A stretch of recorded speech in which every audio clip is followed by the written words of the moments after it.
2 uniformed security guards flanked her on either side, their presence a stark, public declaration of a problem. Their hands never touched her, but their proximity was a cage. Dr. Alani Williams, a woman whose name unlocked boardrooms and commanded 9-figure deals, was being escorted away from a priority boarding line like a common criminal. The whispers of the crowd followed her, a chorus of judgment and curiosity.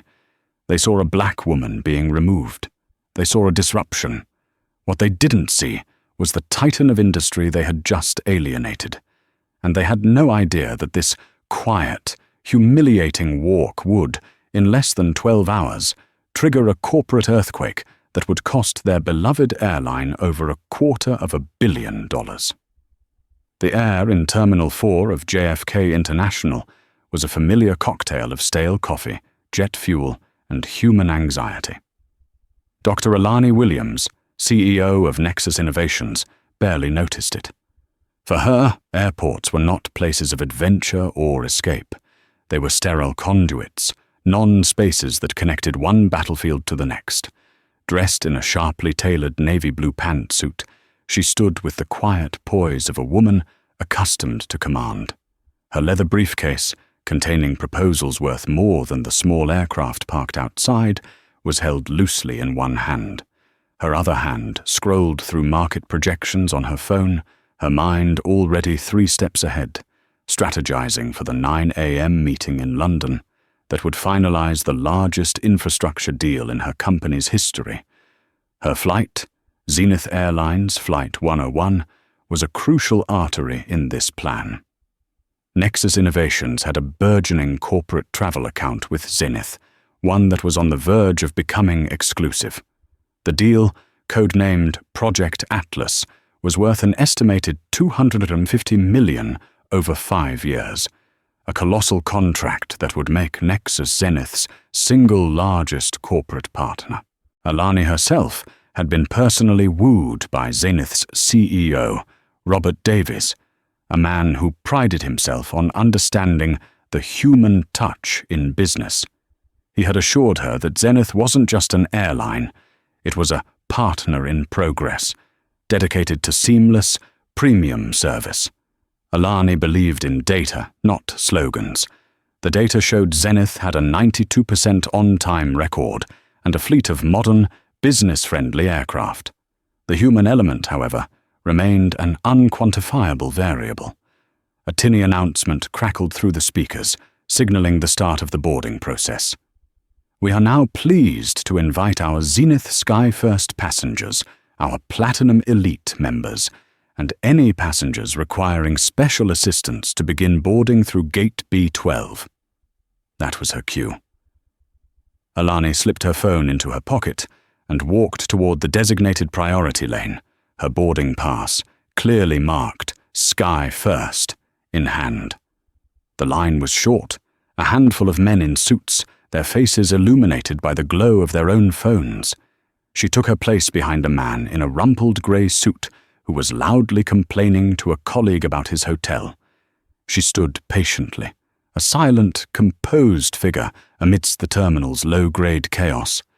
She was used to being the only black woman in rooms where decisions were made, on stages where innovations were announced, and in lines where privilege was dispensed. It was a reality she navigated with practiced ease, a sort of social armor she had forged over decades of exceeding expectations.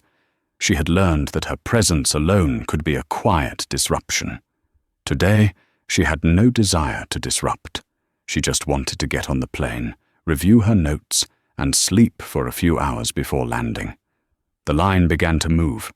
Alani took a step forward, her thoughts already shifting to the presentation slides, waiting for her on her laptop. The gate agent, a woman with a tightly wound bun and a name tag that read Karen, was scanning passports with a mechanical, joyless efficiency.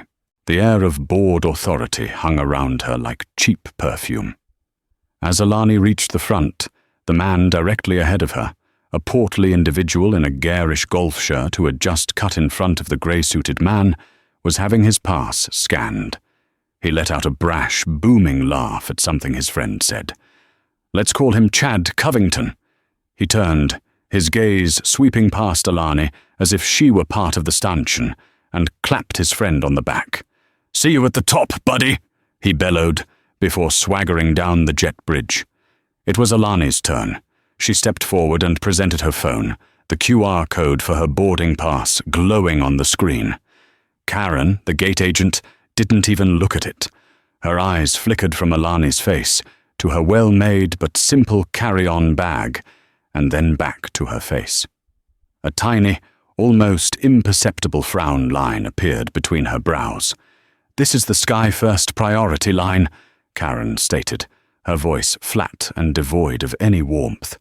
It wasn't a question, it was an accusation. Alani met her gaze, her own expression unreadable. "Yes, I'm aware." She gestured with her phone. "My pass is right here." Karen made no move to take the phone or scan it. Instead, she looked over Alani's shoulder at the growing line behind her. "The economy boarding will begin in approximately 20 minutes, ma'am. You'll need to step out of this line." The words hung in the air, sharp and heavy. Around them, the low hum of the terminal seemed to fade. A few people in the adjacent economy line turned to look. Alani felt a familiar, cold weight settle in her stomach. It was the weight of a battle she had fought 1,000 times, one she had hoped, in this stage of her life and career, she would have to fight less often. She kept her voice low and even, a practiced tool of de-escalation. "I believe there's been a misunderstanding. I'm a Sky First passenger. If you would just scan my pass, you'll see that." Karen crossed her arms, a gesture of absolute, unmovable authority. "This line is for our premium passengers. I need to keep it moving. Please step aside." The humiliation was a public spectacle. It wasn't just a mistake. It was a deliberate dismissal. Karen hadn't even attempted to verify. She had taken one look at Dr. Alani Williams, a black woman standing alone, and her mind had snapped shut, her verdict delivered. "You do not belong here." For a long moment, Alani didn't move. She simply stood there, letting the agent's words echo in the space between them. In that silence, she ran 1,000 calculations. She could make a scene, raise her voice, and demand to be treated with the respect her ticket afforded her. She had seen others do it, often with explosive results that solved nothing and left everyone feeling raw. Or she could retreat, slink away to the back of the economy line, and swallow the bitter pill of prejudice. That was the path of least resistance, the one designed to make the aggressor comfortable. But Dr. Alani Williams was not a woman who chose the path of least resistance. She was a CEO. Her entire career was built on identifying systemic failures and rectifying them. What she was experiencing was not a personal slight. It was a catastrophic failure in the human element that Zenith's CEO so proudly touted. "I will not be stepping aside," Alani said, her voice dropping to a near whisper, yet carrying an astonishing weight of authority. "I will, however, ask you one more time to do your job and scan my boarding pass." Her calmness seemed to infuriate Karen more than any shouting match could have. The agent's face flushed a blotchy red. "Ma'am, I am not going to argue with you. You are holding up the line for our actual first-class passengers." It was at that moment that Chad Covington, the boisterous man in the golf shirt, decided to reappear. He had apparently forgotten something and was walking back up the jet bridge. He saw the standoff and a sneer curled his lip. "Having some trouble, Karen?" he asked, his tone dripping with condescension. He looked directly at Alani. "Some people just can't read the signs. They think priority means everyone." The validation from a passenger, a white male passenger, emboldened the gate agent. She puffed out her chest slightly. "I'm handling it, Mr. Covington. Thank you." The use of his name told Alani everything she needed to know. He was a regular, a known entity. He belonged. She, by default, did not. Alani ignored Chad completely. Her focus remained laser-sharp on Karen. Your job consists of verifying passenger credentials. You have refused to do so.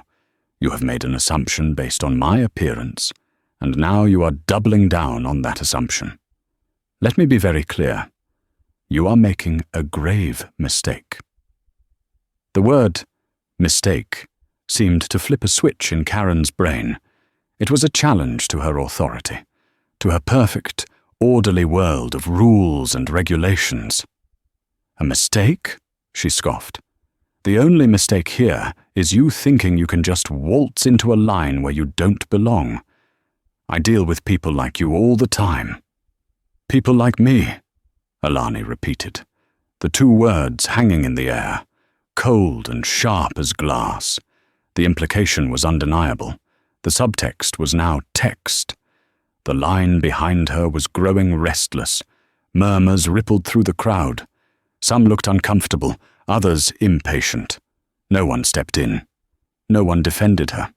The silence of the bystanders was its own form of complicity.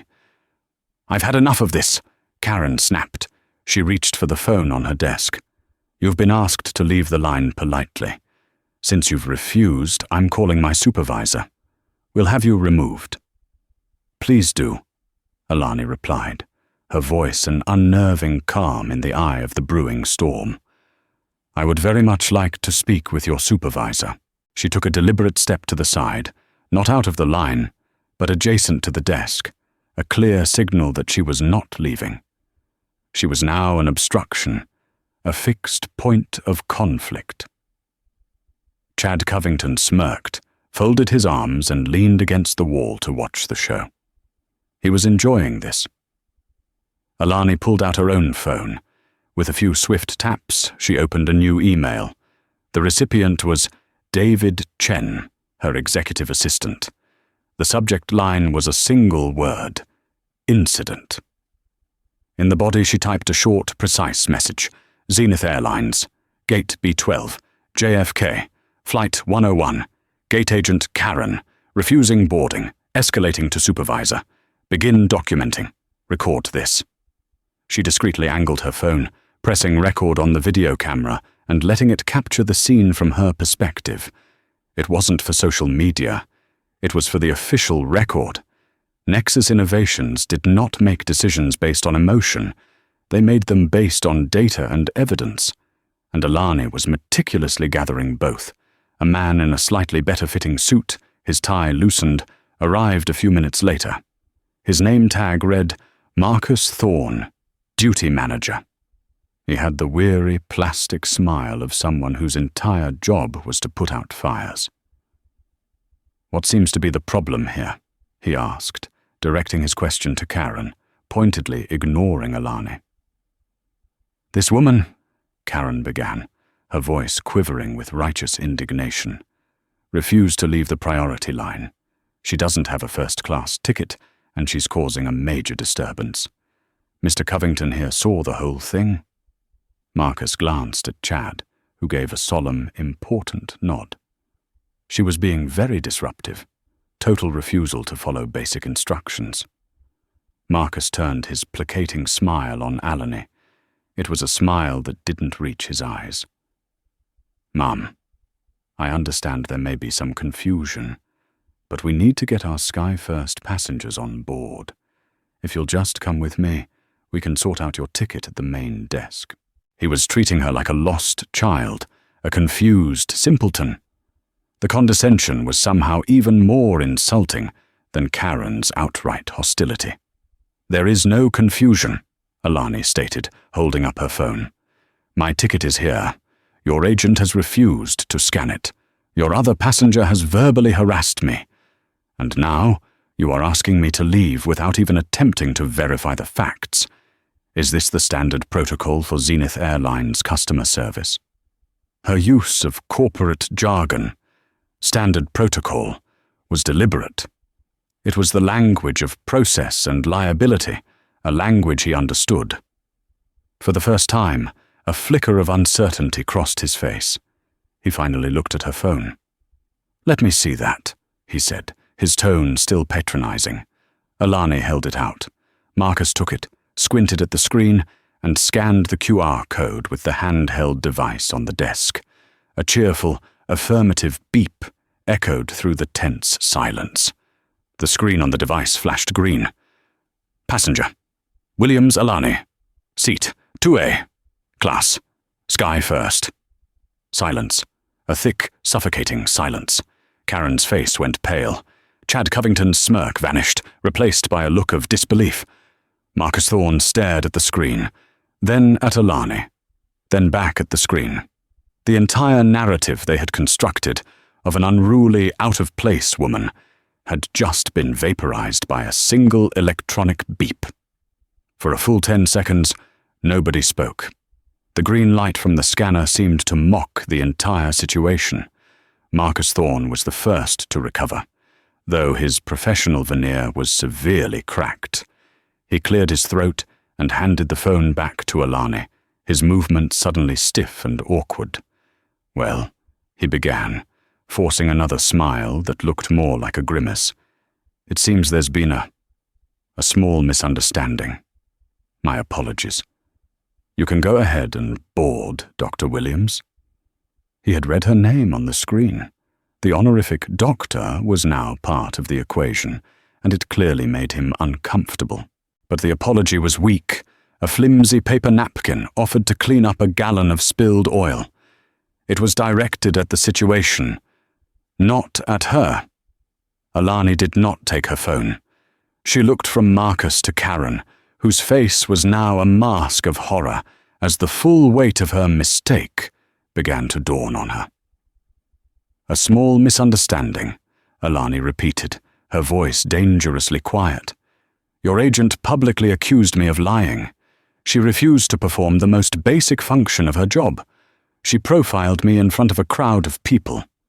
Your other passenger, Mr. Covington, joined in. You arrived, sided with them without any investigation, and treated me like a criminal.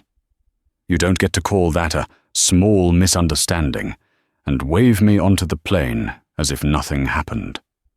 Marcus's face tightened. This was no longer a simple issue to be smoothed over. This woman was not going to be placated easily. "I have apologized, Dr. Williams. I'm not sure what else you want." "What I want," Alani said, her gaze sweeping over the scene, "is accountability. I want a formal acknowledgement of the unprofessional and discriminatory behavior of your staff. I want to know what Zenith Airlines intends to do about an employee who so brazenly violates your own code of conduct." Karen, seeing her job flash before her eyes, finally spoke, her voice a high-pitched, defensive whine. "I was just following procedure. It was busy, and she was being difficult."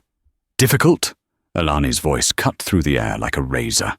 "By asking you to do your job? The only procedure you followed was one of prejudice." Chad Covington, realizing this was spiraling, decided to make a hasty exit. "Look, I'm going to go grab my seat," he mumbled, trying to sidle past the unfolding drama and escape down the jet bridge. "Oh no, you're not going anywhere," Alani said, her attention snapping to him. "You were a party to this. Your name is Chad Covington, correct? You felt it was appropriate to mock a fellow passenger and encourage this employee's behavior." Chad froze, his face turning a blotchy red. I was just joking around." "Nothing about this is a joke," Alani countered. The situation had reached a critical mass. The flight was delayed. Passengers in both lines were now openly staring, their phones held up, recording. The whispers had turned into a low roar of airport gossip. Marcus Thorne knew he had lost control. His job was to de-escalate and protect the airline's image, and he had failed spectacularly on both fronts. In his desperation, he made the worst possible decision. He chose to remove the problem rather than solve it. "All right, that's enough," he said, his voice taking on a hard, official edge. "Dr. Williams, you are creating a disturbance. You are delaying the departure of this aircraft. I am asking you, as the airline duty manager, to step away from the gate." Alani stared at him, incredulous. "You are asking me to step away, after I have been vindicated? After your staff has been proven to be completely in the wrong?" "You are being disruptive," Marcus repeated, his voice rising. "This is now a security issue." He turned to Karen. "Call airport security." It was a breathtaking act of deflection. Unable to manage the fallout from their own prejudice, they were recasting her as the aggressor. She, the victim of their bias, was now being framed as a threat.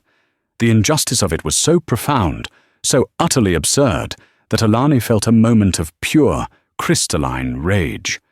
But on the surface, she remained unnervingly still. She had already documented everything. This final disastrous move was merely the exclamation point on her report.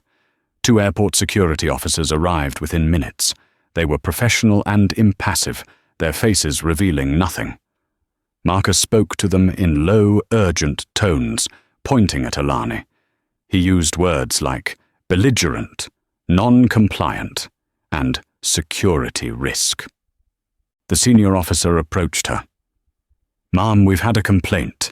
The airline manager says you're causing a disturbance. We need you to come with us." Alani looked at the officer, then at Marcus's triumphant face, at Karen's fearful one, and at the sea of gawking passengers. She knew she had 2 choices. She could argue with the security guards, resist, and find herself in a far worse situation. Or she could comply, maintaining her dignity, and let the events play out on a much, much larger stage. She made her choice. With a slow, deliberate nod, she picked up her briefcase. "Very well," she said, her voice carrying no hint of defeat, only a chilling finality. "I will go with you." As the 2 guards flanked her and began to walk her away from the gate, a profound silence fell over the crowd. The quiet, humiliating procession was a spectacle of injustice. As they walked past the economy line, a young woman near the front, an analyst for a rival tech firm who recognized Alani from a Women in Tech conference, watched with wide, horrified eyes. She fumbled for her phone and sent a frantic text to her boss. "You will not believe what I just saw happen to Dr. Alani Williams from Nexus at the Zenith Gate." Alani didn't look back. Her mind was already far beyond Gate B12. It was in London, not at the meeting she would now miss, but in a different, more consequential meeting she would arrange. The contract codenamed Project Atlas was still open on her mental desktop.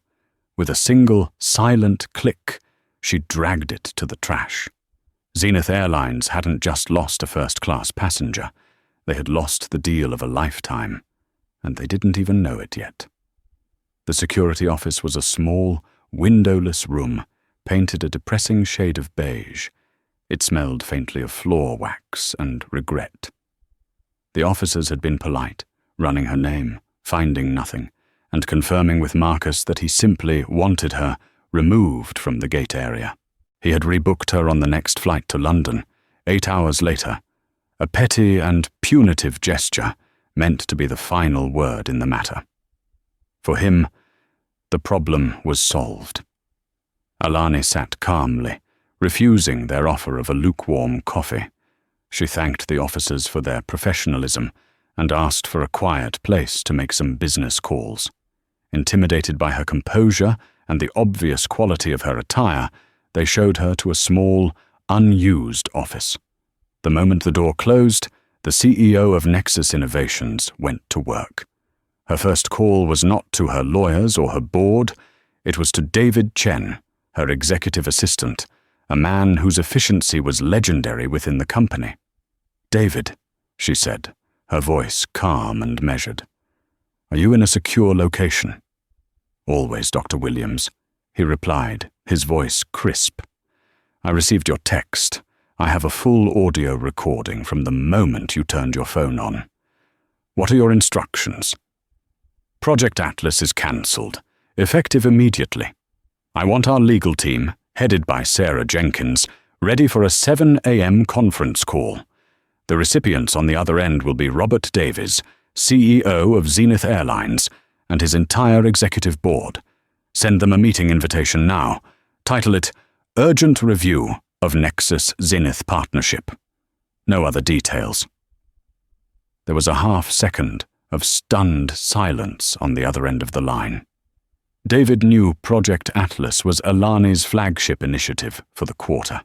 To cancel it was like scuttling a battleship. Understood, he said, without a hint of question in his voice. Call with legal at 7 a.m. I'll have the termination clauses and breach of partnership language highlighted for Sarah. What about your London meeting? Reschedule it. Tell them I had a logistical issue with our travel partner that needs my immediate attention. Frame it as a matter of operational integrity. They'll understand. In her world, a CEO personally handling a logistical issue meant something had gone catastrophically wrong. It was a signal of seriousness.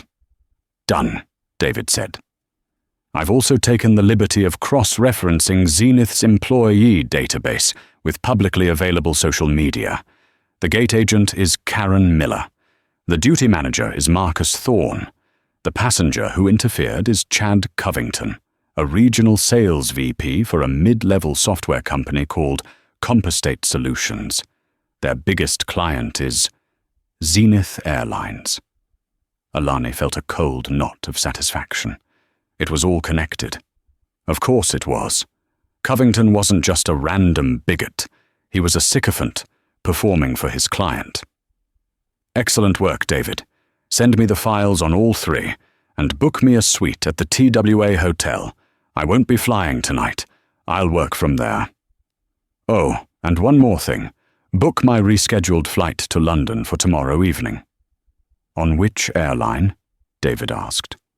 Orion Airways, Alani said without hesitation. Their most expensive suite. Let their corporate liaison know that Dr. Alani Williams is looking forward to experiencing their premium service firsthand. With that, the call ended. The gears of a multi-billion-dollar corporation were now grinding into motion, all directed by a single, quiet command from a beige, windowless room in the bowels of JFK. Meanwhile, on Flight 101, now taxiing to the runway, the young analyst who had recognized Alani sent a follow-up email to her superiors. It was a detailed, blow-by-blow account of the entire incident, written with the precision of a corporate observer. She named names, quoted insults, and described the final, humiliating escort by security. It was one of the most unprofessional and clearly biased things I have ever witnessed, she concluded, and it happened to the CEO of Nexus Innovations. The email rocketed up the corporate ladder at her company, a major competitor to Nexus. Within an hour, it landed in the inbox of their CEO. He read it, then read it again. He immediately forwarded it to his counterpart at Orion Airways with a short note. Thought you should see the kind of service your competition is providing. This is a massive opportunity for you. The seeds of Zenith's destruction were being sown in multiple fields at once, all while Marcus Thorne was back at the terminal, congratulating himself on handling a difficult passenger, and Karen Miller was complaining to a colleague about her stressful day. Alani spent the next few hours in her hotel suite, which overlooked the iconic, bird-like TWA flight center. The irony was not lost on her. She was surrounded by the ghosts of aviation's glamorous past while orchestrating the grim future of one of its biggest players. She didn't work on her London presentation. Instead, she and Sarah Jenkins, her chief legal officer, conducted a meticulous dissection of the Zenith Partnership Agreement. They were not looking for a loophole. They were choosing their weapon. The contract contained a standard but powerful brand integrity clause. It stated that either party could terminate the agreement if the other engaged in conduct that brought disrepute, public scandal, or negative media attention that could harm the terminating party's brand by association. Sarah was giddy with a lawyer's predatory excitement. "Alani, this is an ironclad kill switch," she said over the video call. "They handed us a loaded gun. Your public removal from their premium line, instigated by their own staff, is a textbook definition of a brand integrity breach. We are a company that champions diversity and inclusion. Being associated with this, it's poison." "I agree," Alani said. "Tomorrow morning, Robert Davies is going to get a lesson in the true meaning of partnership. It's not about golf games and fancy dinners. It's about shared values. And his company has shown me that its values are fundamentally incompatible with ours." She stood and looked out the window at the runways, a complex web of light and movement. Each plane taking off was a promise of safe passage, of professionalism, of service. Zenith Airlines had broken that promise before she ever set foot on their aircraft. And tomorrow morning, they were going to pay the bill. At precisely 7 a.m. Eastern Standard Time, a virtual meeting room blinked to life. On one side, Dr. Alani Williams sat at a large desk in her hotel suite, flanked by Sarah Jenkins and 2 other members of Nexus's senior legal counsel.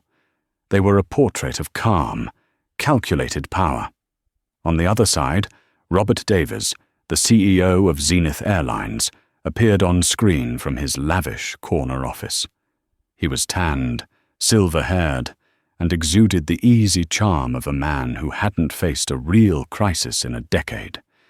He was joined by his chief commercial officer and his head of legal, both looking relaxed, expecting this to be the final, celebratory call to rubber-stamp the Project Atlas deal. "Alani, good to see you," Robert boomed, his smile wide and white. "A bit of an early start for us, but for a deal this big, I'd get up at any hour. I trust you're calling to give us the good news?" Alani's expression remained neutral. She didn't return the smile. "Robert, thank you for joining us. I'm afraid this is not the call you're anticipating." The jovial atmosphere instantly evaporated. Robert's smile faltered. "Oh? Is there a last-minute snag with the terms? I assure you, my team is prepared to be flexible." "The terms of the contract are not the issue," Alani said, her voice steady and clear. "The issue is Zenith's operational integrity and its complete failure to adhere to the values of partnership you yourself championed." She paused, letting the weight of her words settle in the digital space. The Zenith team exchanged confused glances. "Alani, I'm not sure I follow," Robert said, his tone shifting from friendly to cautious. "Let me be more specific then," Alani continued.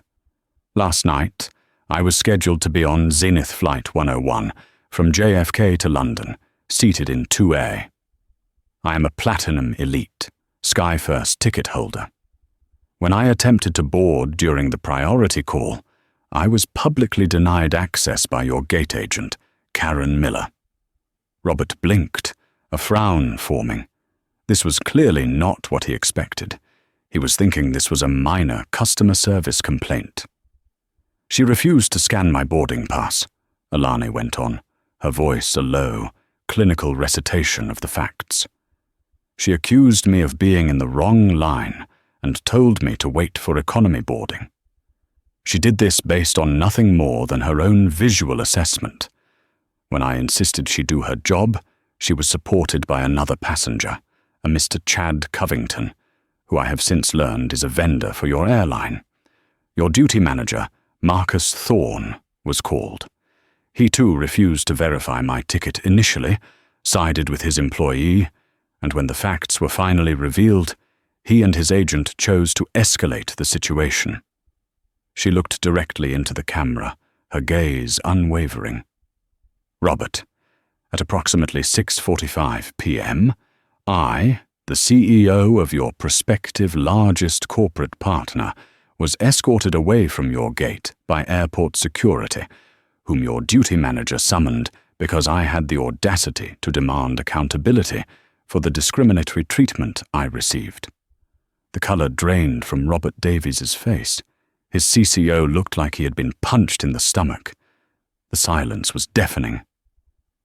I had no idea, Robert stammered. Alani, this is appalling, a complete breakdown. Let me assure you, the individuals involved will be dealt with in the severest possible terms. This is not what Zenith stands for. What Zenith stands for is what Zenith does, Robert, Alani countered, her voice hardening. And what it did yesterday was demonstrate a systemic failure at multiple levels. This wasn't one rogue employee. It was an employee, enabled by a passenger and ratified by a manager. It is a culture that judged me, humiliated me, and ultimately ejected me, not based on my ticket, but on your staff's perception of who is worthy of holding such a ticket. Sarah Jenkins, the lawyer, chose this moment to speak. Robert, as per Section 11, subsection B of the proposed partnership agreement, the Brand Integrity Clause, Nexus Innovations reserves the right to terminate any and all negotiations and existing agreements should a partner entity engage in conduct that brings public disrepute or reflects values fundamentally opposed to our own corporate mandate of diversity, equity, and inclusion. We believe yesterday's events constitute a textbook breach of this clause. Robert's eyes widened in panic. Now hold on, Sarah. Let's not be hasty. This was a terrible, isolated incident. We can fix this. I'll personally fly to New York today. Alani, whatever you want. A public apology, a complete overhaul of training at that terminal. Consider it done. It was the plea of a man watching a skyscraper he had built catch fire.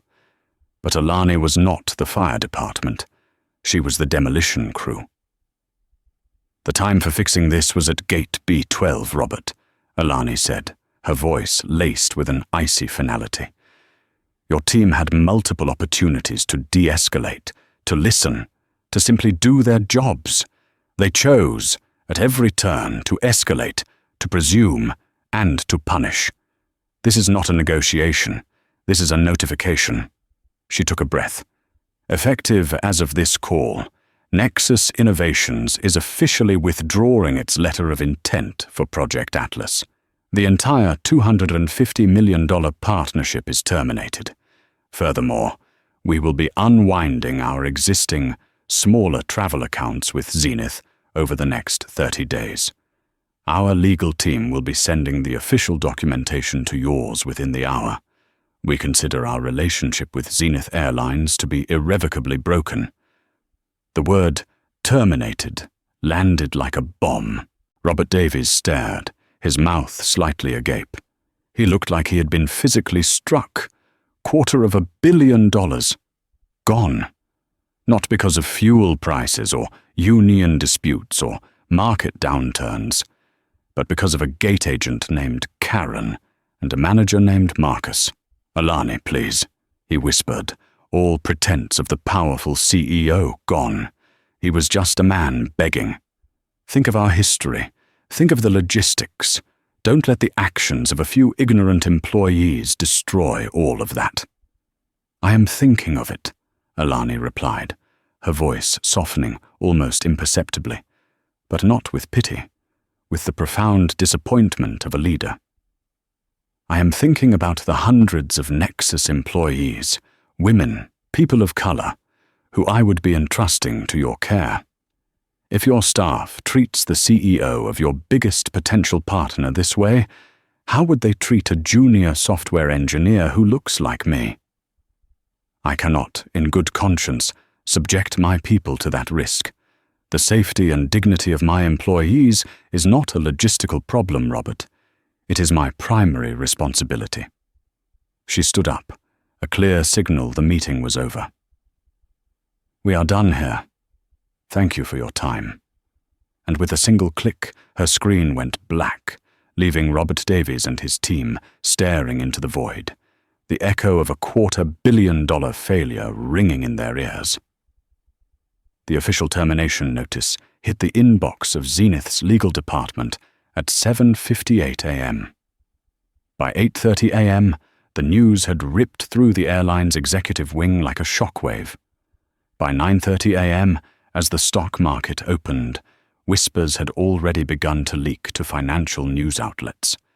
Zenith's pre-market stock, which had been stable, began to tremble.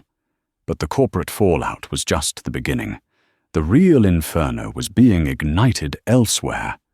The video filmed by the bystander in the economy line, a clear 2-minute clip showing Marcus Thorne calling security on a calm, well-dressed black woman, was uploaded to Twitter at 8:45 a.m. The user captioned it, "Unbelievable scene at JFK Zenith Gate. They called security on a first-class passenger because the agent didn't think she belonged. Disgusting." The video started slowly. Then it caught fire. By 10 a.m., it had 10,000 retweets. By noon, it was over 1 million. The hashtag #WhatSuchAFlyingWhileBlack started trending, with Zenith Airlines' Twitter handle attached to every post. People slowed down the video, zoomed in, and identified Alani.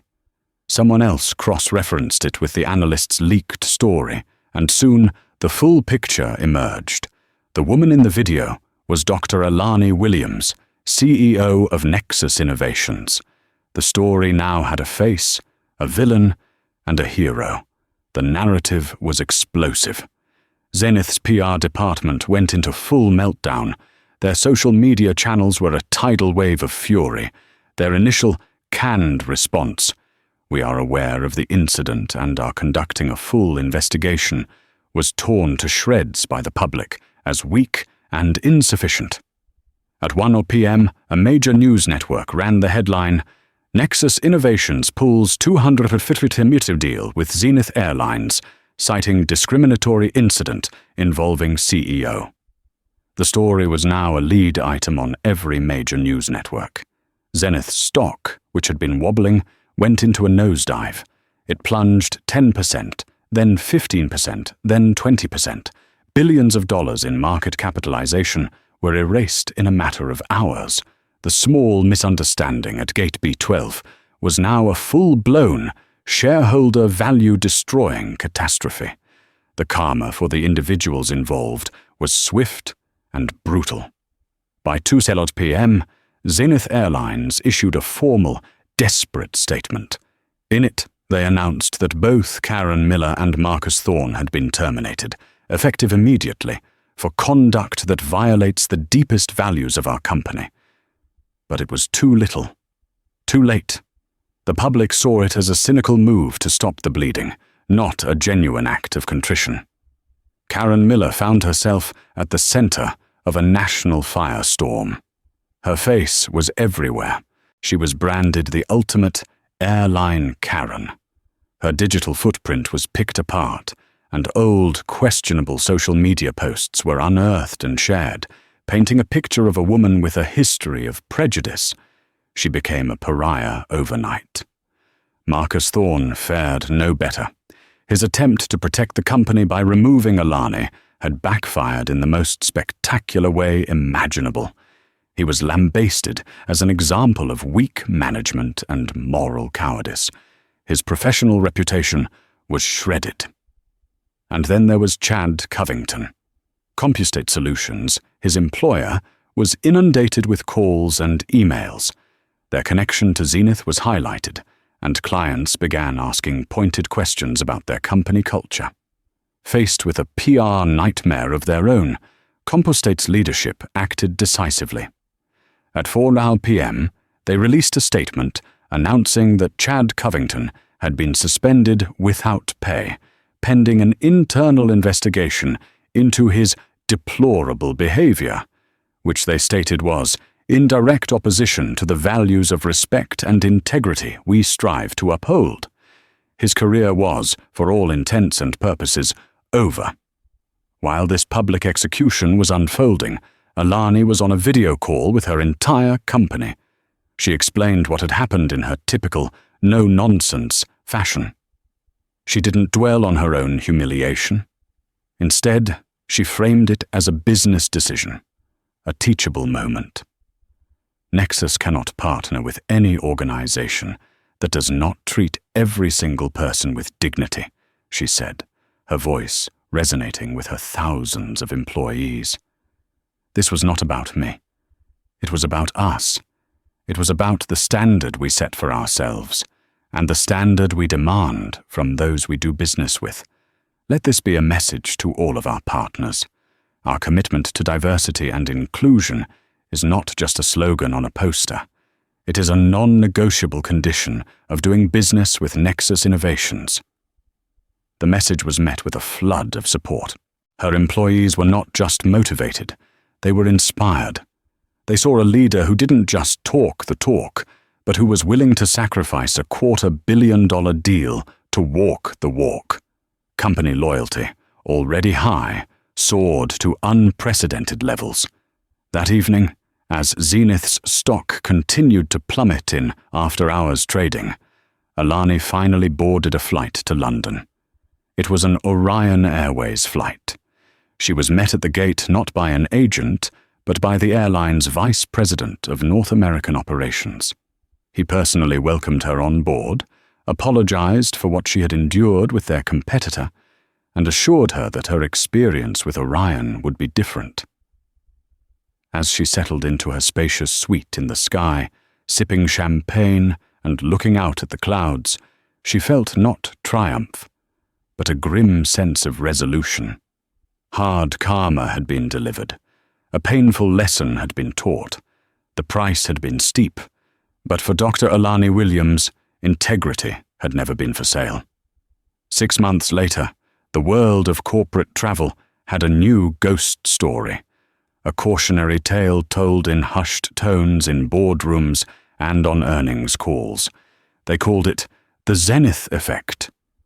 It was the stark illustration of how a company's soul and its stock price could be shattered not by a market crash or a hostile takeover, but by a single catastrophic failure of human decency at Gate B12. For Zenith Airlines, the aftermath was a slow, grinding purgatory.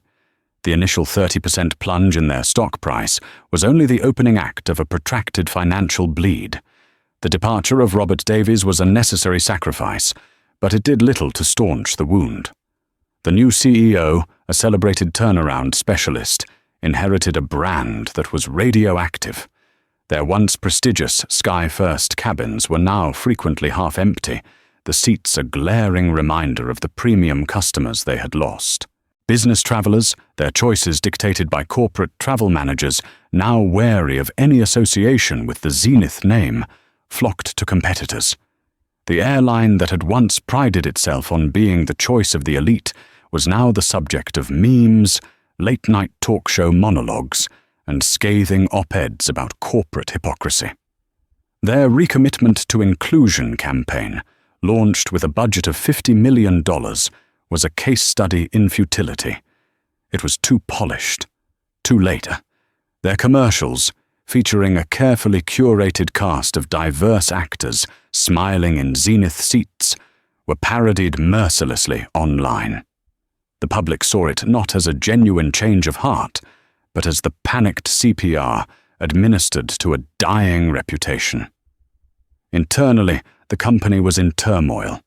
A mass exodus of employees, particularly people of color who no longer trusted the company to have their backs, created an operational and morale crisis. All-hands meetings became tense, awkward affairs where executives spouted hollow platitudes about learning and growing, while the remaining staff looked on with cynical exhaustion. The airline was technically still flying, but its spirit was grounded, permanently scarred by the ghost of Gate B12. The karma for the individuals at the heart of the storm was personal, quiet, and absolute. Karen Miller moved 2 states away and changed her name, but the internet's memory is eternal. Her face, a permanent fixture in the Karen Meme Hall of Fame, was inescapable. One afternoon, while standing in a grocery store checkout line, the teenager bagging her groceries squinted at her. "Hey," he said slowly, "you're that airline lady from the video, aren't you?"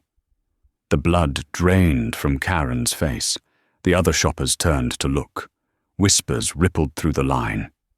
Abandoning her full cart, she fled the store in a wave of shame so profound it was suffocating. She never fully processed the prejudice of her actions, only the injustice of the consequences. In her mind, she remained the victim, a hard-working woman whose life had been ruined by one difficult passenger.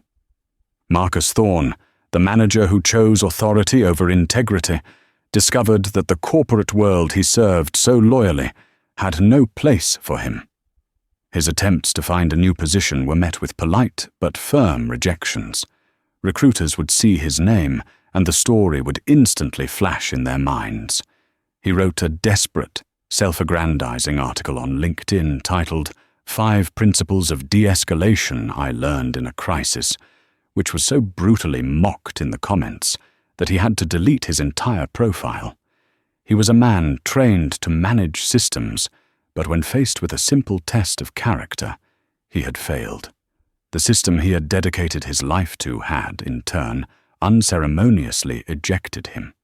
For Chad Covington, the fall was perhaps the hardest. His identity was inextricably linked to his job, the title, the expense account, the perceived importance. Stripped of it all, he was nothing. His buddies in the sales world, who had once laughed at his brash jokes, now ghosted his calls and texts. His professional network evaporated overnight. He was left with nothing but his own bitterness, a man who had made a cheap bet by siding with a bully, only to lose his entire career in the process.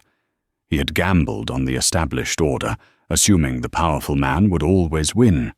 He never imagined the quiet black woman standing before him held more power than he could possibly comprehend. In stark, glorious contrast, Nexus Innovations was ascending. The story became a pillar of the company's modern legend. Their stance didn't just earn them respect, it became a magnet for talent. The best and brightest, especially from diverse backgrounds, vied for positions at a company that had proven its values were more than just a page in an employee handbook. Alani's leadership was no longer just admired, it was revered. The new partnership with Orion Airways became the gold standard for corporate synergy. It went far beyond discounted fares. Together, they launched the Nexus Orion Horizon Initiative, a multi-million-dollar scholarship and mentorship program for underrepresented students aiming for careers in technology and aviation. It was a tangible, powerful statement. At the press conference announcing the initiative, Alani stood before the world's media, a picture of grace and strength. "Let me be clear," she said, her voice resonating through the hall. "This is not philanthropy. This is good business. The principle that every person, regardless of their background, deserves to be treated with dignity is not a social issue. It is an economic imperative. Companies that embrace diversity in all its forms are more innovative, more resilient, and more profitable. We did not leave our former travel partner because of one employee's bad day. We left because we identified a cultural rot that represented an unacceptable risk to our people and a fundamental misalignment with our vision for the future. With Orion, we are not just buying planes tickets. We are investing in a shared future built on a foundation of mutual respect." The speech was a masterclass, reframing her stand not as an emotional reaction, but as a shrewd, strategic business decision. It was a message to every company in the world. Inclusivity is not a cost center. It is a competitive advantage. For Alani, the memory of that humiliating walk away from the gate never entirely faded. But it was no longer a source of pain. It had been transmuted into a catalyst for profound, positive change. It was never about revenge. It was about resetting the standard. It was about consequences. It was about ensuring that the next brilliant young engineer or ambitious sales executive from her company, who happened to look like her, would be met with an open gate, not a closed mind. The $250 million lesson had been a painful one for Zenith, but its value to the wider world was, in Alani's estimation, priceless. That single moment of prejudice at an airport gate didn't just end in an argument. It triggered a cascade of consequences that toppled a CEO, erased billions in shareholder value, and reshaped the landscape of corporate partnerships. It's a powerful, real-world example of how one person's principled stand, backed by decisive action, can create waves that cannot be ignored. The story of Dr. Alani Williams proves that integrity is the most valuable asset a leader can have, and that karma, in the world of business, can be swift, public, and incredibly expensive. If this story of justice and hard-hitting consequences resonated with you, please hit that like button and share it with someone who needs to hear it. Don't forget to subscribe to our channel and turn on notifications, so you never miss a story where the arrogant and ignorant finally get what they deserve. What did you think of Alani's response? Let us know in the comments below.